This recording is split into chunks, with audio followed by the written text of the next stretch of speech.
पूरा फटाफट से इसको देखो, इतने में ही हमारा ये पूरा का पूरा चैप्टर खत्म हो जाएगा। फटाफट से इसका स्क्रीनशॉट ले लीजिए। That is nature of matter. ठीक है, मैटर को हम कैसे क्लासिफाई कर सकते हैं? मैटर क्लासिफाई होता है pure substance and impure substance में। ठीक है, प्योर हम ऐसा बोल सकते हैं कि जो सिर्फ एक ही टाइप के पार्टिकल से मिलकर बनता है ना, उसी को हम प्योर सब्सटेंस कहते हैं। जिसमें दो या फिर दो से ज्यादा चीजें मिली हुई होती है उसको हम इम्प्योर सब्सटेंस बोलते हैं। क्लियर? ठीक है, तो ये था हमारा नेचर ऑफ मैटर। ठीक, मोल कॉन्सेप्ट में बेटा आपको क्या पढ़ना है? 1 मोल इज इक्वल टू, देखो मोल के बारे में बात करते हैं। So 1 mole is equal to 6.022 है ना, into 10 raise to the power 20 molecular mass. तो एम्पिरिकल फॉर्मूला क्या होता है? That is the simplest whole number ratio. What is the molecular formula? That is the actual number of atom of each element, है ना। Hello class 11th, welcome to Zenith Guru Pathshala. मैं हूं निकी पंडित and आज हम करने जा रहे हैं some basic concept of chemistry and ये हमारा क्विक रिवीजन रहेगा। सो फटाफट से नोटबुक निकाल लीजिए क्योंकि यहाँ पे मैं हर एक चीज आपको विद इन क्लास ही लिखवाने वाली हूँ। ठीक है, बहुत लेंदी लेक्चर नहीं होने वाला है, लेकिन जितनी भी इंपॉर्टेंट चीजें हैं रिलेटेड टू दिस चैप्टर वो सारी की सारी चीजें हम यहाँ पे डिस्कस करेंगे। So let's start today's class and सबसे पहले ना आपको फ्लो चार्ट टाइप बना लेना है। ठीक है, हम मेन पॉइंट देखेंगे कि इस चैप्टर में some basic concept of chemistry में कौन कौन से मेन पॉइंट्स हमको कवर करने हैं। ठीक है, तो some basic concept of chemistry, ये हमारा है चैप्टर, राइट। एंड इसमें मैं आपको सबसे पहले पॉइंट्स बताऊंगी, फिर हम पॉइंट्स को इलाबोरेट कर देंगे। ठीक है, तो सबसे पहली चीज जो हम इसमें डिस्कस करेंगे that is nature of matter. ठीक है, नेचर ऑफ मैटर सबसे पहले हम यहां पे डिस्कस करेंगे। Now the second thing is law of chemical combination. Second है law of chemical combination, law of chemical combination. Now third चीज बेटा जो हम यहां पे डिस्कस करेंगे that is Dalton atomic theory. Very important, Dalton's atomic theory बहुत important है। एंड फोर्थ चीज जो हम इस चैप्टर में डिस्कस करेंगे that is mole concept, that is mole concept. तो हम यहां पे मोल कॉन्सेप्ट डिस्कस करेंगे। फिफ्थ जो है वो है percentage composition, percentage composition is fifth thing. ठीक है, नाउ सिक्स्थ जो रहेगा बेटा वो आपका रहेगा empirical formula and molecular formula. ठीक, इंपेरिकल फॉर्मूला साथ ही साथ आपको लिखना है बच्चे, empirical formula and molecular formula, molecular formula. ठीक है, 6 पॉइंट हो गए। 7th पॉइंट जहां से आपको न्यूमेरिकल भी देखने के लिए मिल सकता है दैट इज लिमिटिंग रिएजेंट। क्या हो जाएगा? Limiting reagent. 7th है हमारा limiting reagent. Now 8th one is stoichiometric coefficient. But stoichiometric coefficient से पहले ना आप कॉन्सेंट्रेशन टर्म पढ़ लो। 8th आपका क्या हो जाएगा? Concentration term. और 9th के बारे में बात करें तो स्टोक्योमेट्रिक कोएफिशिएंट। ठीक है, और स्टोक्योमेट्रिक कैलकुलेशन आप इसको बोल सकते हो। तो ये पूरा फटाफट से इसको देखो, इतने में ही हमारा ये पूरा का पूरा चैप्टर खत्म हो जाएगा। फटाफट से इसका स्क्रीनशॉट ले लीजिए। ठीक है, अब हम इन सारी चीजों को ना 1 बाय 1 इलाबोरेट करेंगे। जैसे कि सबसे पहले बेटा हम यहां पे बात करेंगे फर्स्ट पॉइंट के बारे में that is nature of matter. ठीक है, क्या है ये nature of matter? Nature of matter. ठीक है बच्चे, नेचर ऑफ मैटर। तो मैटर को हम कैसे क्लासिफाई कर सकते हैं? मैटर क्लासिफाई होता है pure substance and impure substance में। ठीक है, pure substance, pure substance and impure substance. Impure substance. अब ये प्योर सब्सटेंस क्या होता है? प्योर सब्सटेंस का मतलब होता है जिसको हम फर्दर हम ऐसा बोल सकते हैं कि जो सिर्फ एक ही टाइप के पार्टिकल से मिलके बनता है ना, उसी को हम प्योर सब्सटेंस कहते हैं। जिसमें दो या फिर दो से ज्यादा चीजें मिली हुई होती हैं उसको हम इम्प्योर सब्सटेंस बोलते हैं। क्लियर? तो प्योर सब्सटेंस को फर्दर हम क्लासिफाई करेंगे तो हमें मिल जाएगा element and compound both are pure. हमें मिल जाएगा यहां पे एलिमेंट एंड यहां पे हमें मिल जाएगा कंपाउंड। फर्दर हम एलिमेंट को जब क्लासिफाई करते हैं तो हमें मिलता है metal, non metal and metalloid. ठीक है, metal, non metal and metalloid. और ये कंपाउंड को हम फर्दर क्लासिफाई नहीं करते। ठीक है, इम्प्योर सब्सटेंस को जब हम क्लासिफाई करेंगे तो हमें मिलेगा होमोजीनियस एंड हेट्रोजीनियस। ये हो जाएगा हमारा होमोजीनियस एंड हेट्रोजीनियस। ठीक है, तो ये था हमारा नेचर ऑफ मेटल। ठीक, नाउ सेकेंड चीज जो हमने डिस्कस की थी that is law of chemical composition. So here we have to learn 5 law of chemical composition. कौन कौन से है फटाफट से आप मुझे कमेंट करके बताएंगे। Right, now second thing is law of chemical composition. Law of chemical composition. देखो मैं तो अलग अलग पेज पे लिख रही हूं, आप चाहो तो ना उसी पेज पे छोटा छोटा लिख सकते हो, तो ये एज आपका माइंड मैप भी काम कर जाएगा। राइट, सबसे पहला लॉ बेटा कौन सा होता है? Yes, first law is law of conservation of mass. ठीक है, law of conservation of mass. तो अब ये law of conservation of mass क्या है और किसने दिया था law of conservation of mass? So it is given by Lavoisier. ठीक है, किसने दिया बेटा? बिल्कुल हम टू द पॉइंट लिखेंगे, बहुत ज्यादा हमें थ्योरी नहीं लिखनी है। It is given by Lavoisier. ठीक है, कब दिया था लेवोसियर ने? Yes, in 1789। क्या कहता है ये law? Law of conservation of mass. सो law of conservation of mass ये कहता है कि mass can neither be created nor be destroyed in a reaction. ठीक है, mass can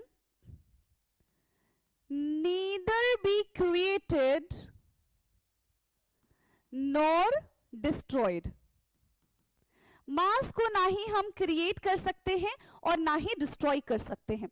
now The second law is law of definite proportion, या फिर इसको हम law of constant proportion भी कहते हैं, या फिर definite properties भी बोल दो। ठीक है, चलो, law of constant proportion। so ये किसने दिया था? law of constant proportion was given by Joseph Proust, है ना? किसने दिया बेटा? given by Joseph Proust. और ये लॉ हमें कब मिला था? 1799 में मिला था। ठीक है, 1799 में मिला था। क्या कहता है ये लॉ? यस, क्या कहता है? देखो हमारे पास जो भी कंपाउंड होते हैं वो हमेशा एक फिक्स रेशियो बाय मास में हमेशा होते हैं। ठीक है, हम उसका कॉम्पोजिशन चेंज नहीं कर सकते एक प्योर केमिकल कंपाउंड का। Right, so a pure chemical compound, a pure chemical compound, a pure chemical compound always contain, ठीक है, always contain the same element, always contain the same element combine in a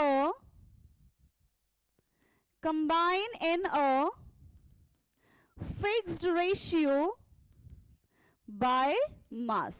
fix होता है, जैसे water है ना, example हम यहाँ पे वाटर का लेंगे तो इसका जो रेशियो बाय मास है दैट इज फिक्स। कितना होता है? 1:8। इररिस्पेक्टिव ऑफ द सोर्स, कहीं से भी आप पानी को ले लो, इसका रेशियो कभी भी चेंज नहीं होगा।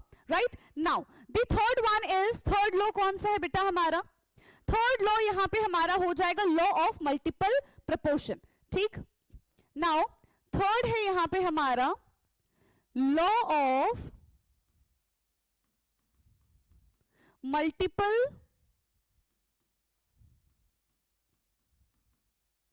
प्रपोर्शन। अब ये लॉ ऑफ मल्टीपल प्रपोर्शन किसने दिया? सो ये डाल्टन ने दिया था 1803 में, ठीक है, गिवन बाय डाल्टन इन 1803। और क्या है इस लॉ में? यस, इन्होंने क्या कहा था कि जब दो एलिमेंट्स कंबाइन होंगे, दो या फिर दो से ज्यादा कंपाउंड का फॉर्मेशन करने के लिए, तब एक एलिमेंट का मास क्या हो जाएगा? दूसरे की कंपैरिजन में उसका जो, हम ऐसा बोल सकते हैं कि वो हमेशा फिक्स मास रहेगा, ठीक है, और दूसरा का जो मास है वो चेंज होता रहेगा respect of the first element, ठीक है। So when two elements combine, when two elements combine, जब दो एलिमेंट्स कंबाइन होंगे to form two or more, ठीक है, to form two or more, then to form two or more than, two or more then क्यों आएगा? two or more compounds, ठीक है, दो या फिर दो से ज्यादा कंपाउंड्स का फॉर्मेशन करेंगे, then the mass of one element, the mass of, then the mass of one element that combine, the mass of one element that combine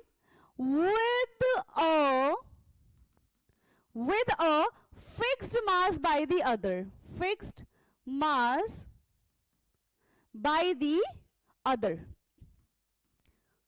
ठीक है, are in the ratio, other are in the ratio of a small whole number, ठीक है, ratio of small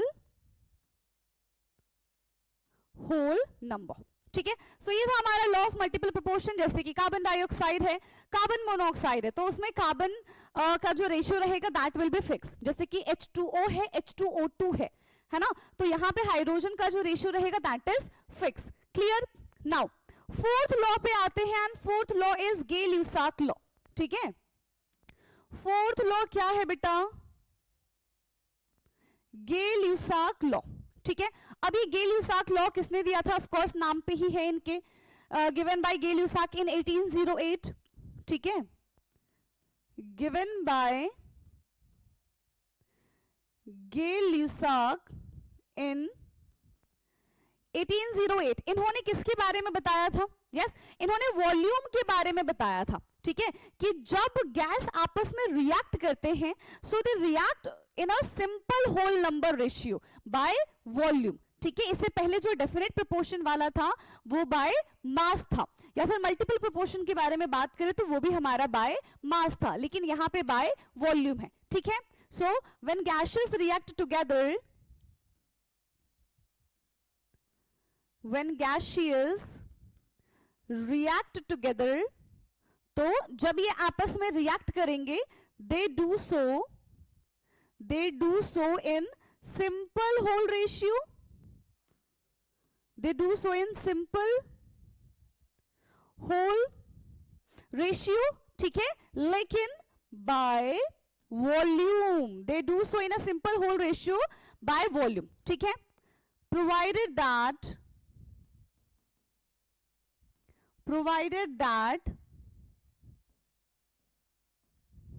all gases are measured at the same temperature and pressure. All gases are measured at same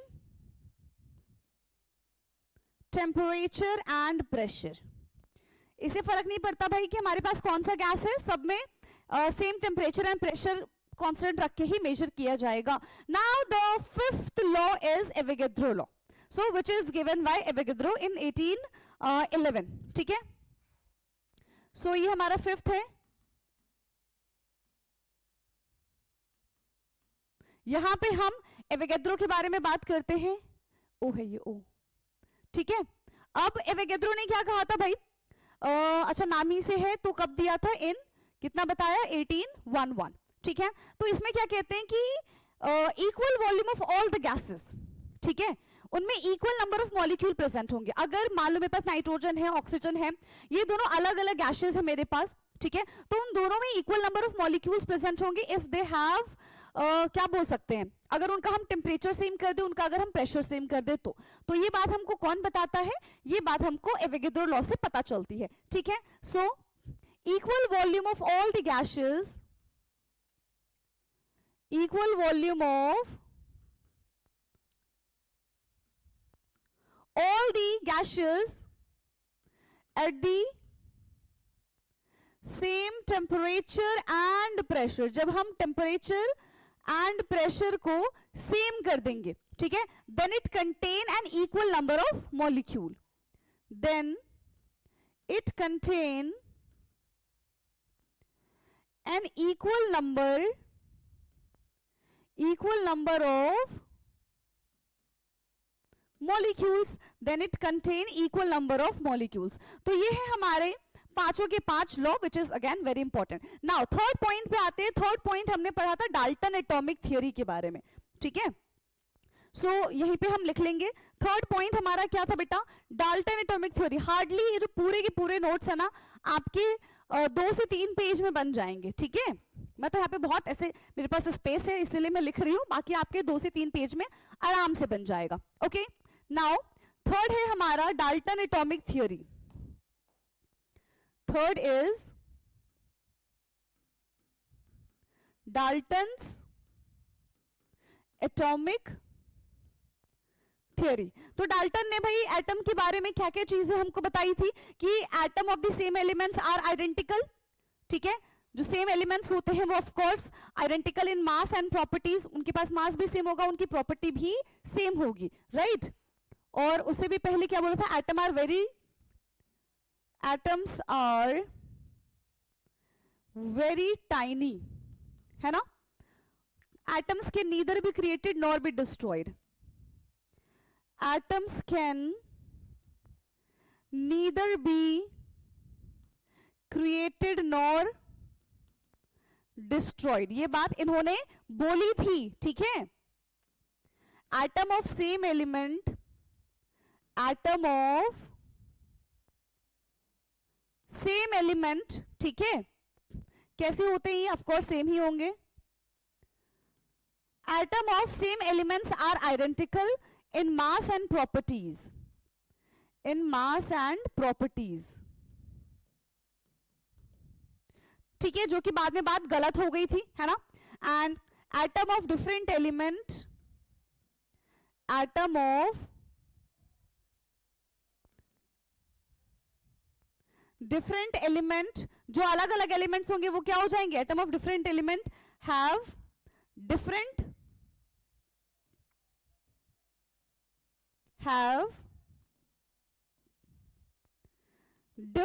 mass and properties, उनकी mass and उनकी properties भी कैसी हो जाएगी बेटा, अलग अलग हो जाएगी, ठीक है। Compounds are formed when atoms combine in a simple whole ratio,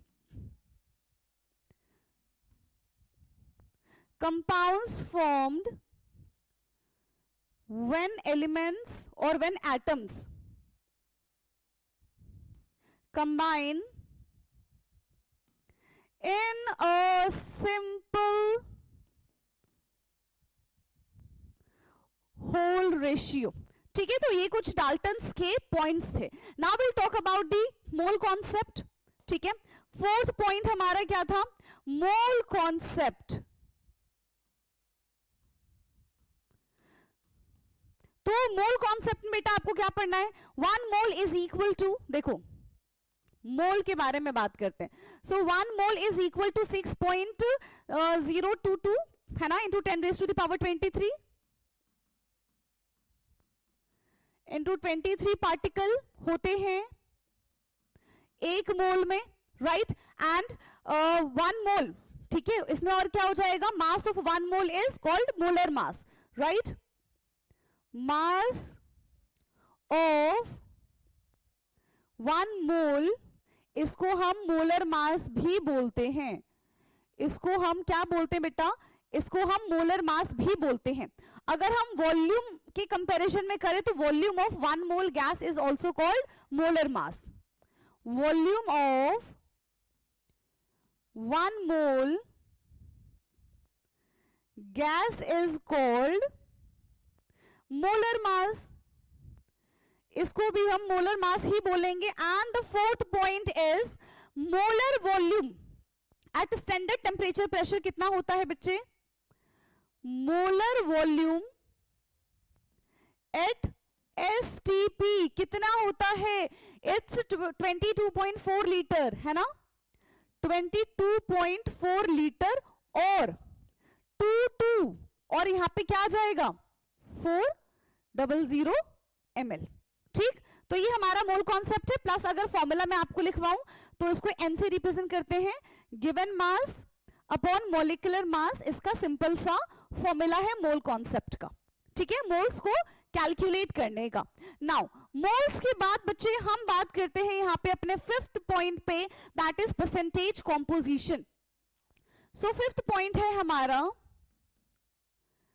percentage composition.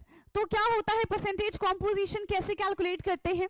तो जब भी आपको परसेंटेज कॉम्पोजिशन निकालना होगा, जिस भी एलिमेंट का निकालना होगा, उस एलिमेंट का मास आप ऊपर रखेंगे। पूरे कंपाउंड का, जिसमें से आपने वो एलिमेंट निकाला है, उस पूरे कंपाउंड का मास आपको डिनोमिनेटर में रखना है एंड सिंपली मल्टीप्लाई बाय 100 कर देंगे, तो आपका उस स्पेसिफिक एलिमेंट का परसेंटेज कैलकुलेट कर पाएंगे आप। ठीक है, सो परसेंटेज ऑफ एलिमेंट क्या हो जाएगा? मास of that element in the compound, जिसका मास हमको निकालना है, आई मीन जिसका हमें परसेंटेज निकालना है। So mass of that element in compound upon में total mass of the compound, total molar mass of the compound, total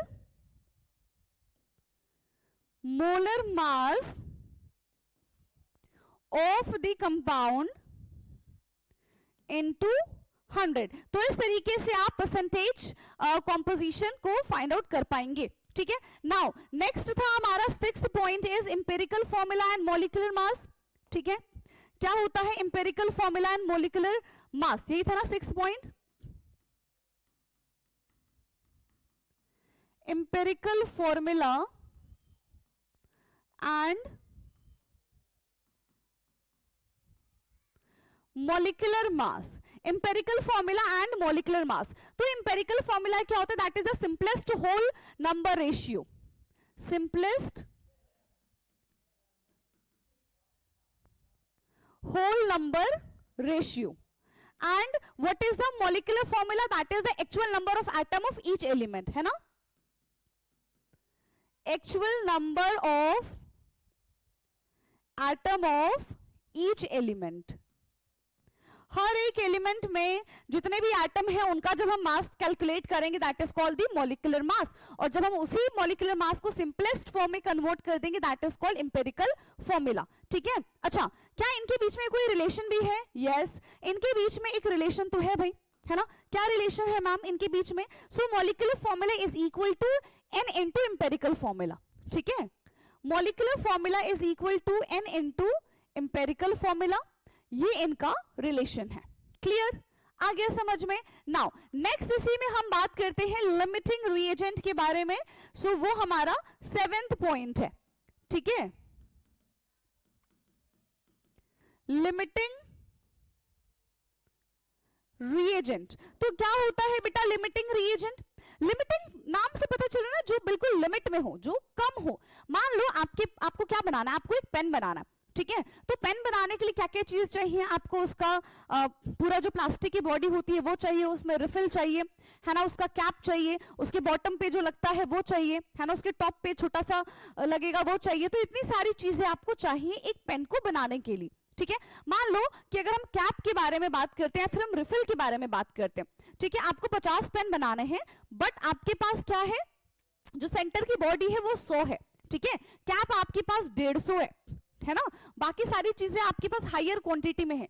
लेकिन अगर जो रिफिल आपके पास सिर्फ 10 ही होंगी तो क्या आप 50 पेन बना पाएंगे? आप तो 50 भी नहीं बना पाएंगे।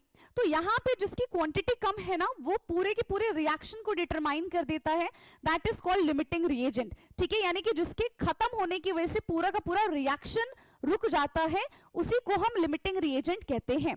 क्या इतनी चीजें समझ में आई हैं? यस। क्या आपको लिमिटिंग रिएजेंट समझ में आया है? तो क्या हो जाएगा बेटा लिमिटिंग रिएजेंट? यस। क्या डेफिनेशन लिख देंगे हम? सो लिमिटिंग रिएजेंट इज दी, क्या होता है ये? रिएक्टेंट, है ना, is the reactant that react completely, जो पूरी तरीके से नहीं, दैट कंप्लीटली कंज्यूम, जो पूरी तरीके से कंज्यूम हो जाता है ना, that is consumed completely,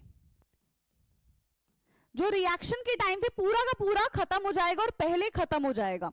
first in chemical reaction, first in chemical reaction, and ये क्या कर देता है? and limit the amount of product form, and limit the amount of product formed, and limit the amount of product form। इसकी वजह से reaction जो है वो क्या हो जाएगी? स्लो हो जाएगी। ठीक है, नाउ तो ये था हमारा 7th point. Now let's move to the 8th point, और 8th पॉइंट था हमारा concentration term, which is very important, इससे भी न्यूमेरिकल आएंगे। ठीक है, 8th पॉइंट है बेटा हमारा कॉन्सेंट्रेशन टर्म, जिससे हम क्या कैलकुलेट करेंगे बच्चे? कॉन्सेंट्रेशन कैलकुलेट कर लेंगे। ठीक है, चलो तो सबसे पहले बता दो कॉन्सेंट्रेशन टर्म में क्या आएगा? Mass percentage. ठीक, सबसे पहले इसमें आपका आ जाएगा मास परसेंटेज। तो क्या होता है मास परसेंटेज, कैसे निकालते हैं? तो mass of solute upon mass of solution into 100, यही होता है हमारा mass percentage.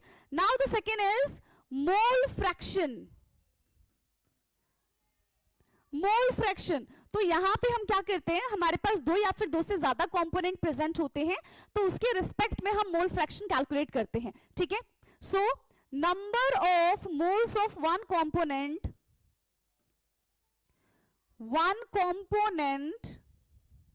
Divided by total moles. ठीक है, डिवाइडेड बाय क्या हो जाएगा? टोटल मोल्स, जितने भी है। ठीक, तो ये हमारा हो जाएगा mole fraction. Now the third one is molarity. Molarity क्या होता है? Number of moles of solute in, नीचे क्या आ जाएगा हमारा? मास ऑफ, मोलारिटी में mass of, not mass, volume of solution, है ना, मोलारिटी है ये हमारा,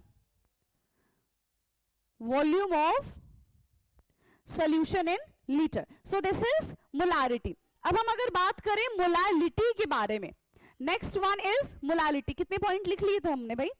3 पॉइंट लिख लिए। Now the fourth one is molality. Molality क्या होता है? Number of moles of solute in mass of solvent, और जिसको हम केजी में रिप्रेजेंट करते हैं। ठीक है, number of moles of solute upon solvent in a KG, है ना, upon solvent in KG. Now the next thing is, इसी में क्या हो जाएगा हमारा?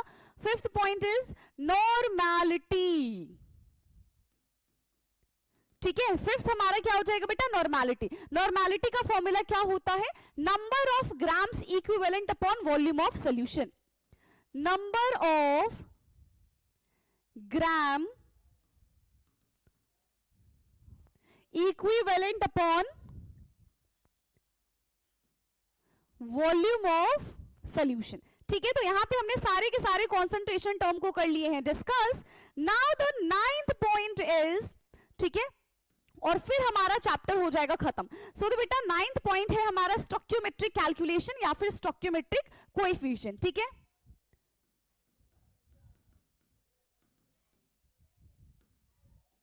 Stoichiometric calculation.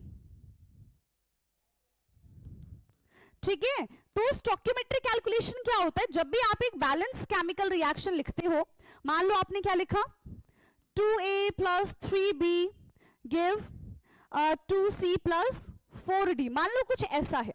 ठीक है, तो इसके आगे ये जो नंबर लिखा हुआ है ना, that is called stoichiometric coefficient. इसी को हम बेटा क्या कहते हैं? इसी को हम स्टोक्योमेट्रिक कोएफिशिएंट कहते हैं। ठीक है, जो आगे नंबर लिखे होते हैं ना, ये कब किया जाता है? जब हमारे पास रिएक्शन जो है वो बैलेंस होता है। ठीक है, एंड ऑल्टरनेटिवली हम यहाँ पे क्या कह सकते हैं? It is represent the amount of reactant और the product involve in a chemical reaction, that is called stoichiometric coefficient. सो इसी के साथ हमने अपना ये खूबसूरत सा पहला चैप्टर का, ठीक है, quick revision with in 30 minutes हमने कंप्लीट कर लिया है।